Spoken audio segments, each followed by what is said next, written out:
चिंतन सुखदेव देवदत्त। माझं नाव सुभाष काशीनाथ वाघमारे, राहणार कळसंबर, तालुका जिल्हा बीड।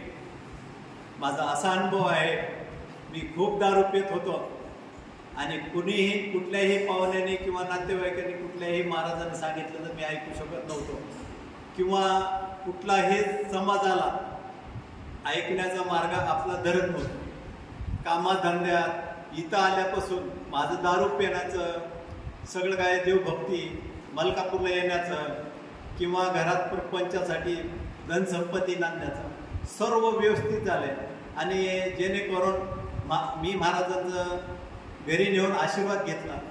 मी 2 खोल्याचा आशीर्वाद घेतला होता, पण माझं 2 मजली बिल्डिंगचं काम झालं। काम बी संपत आलं।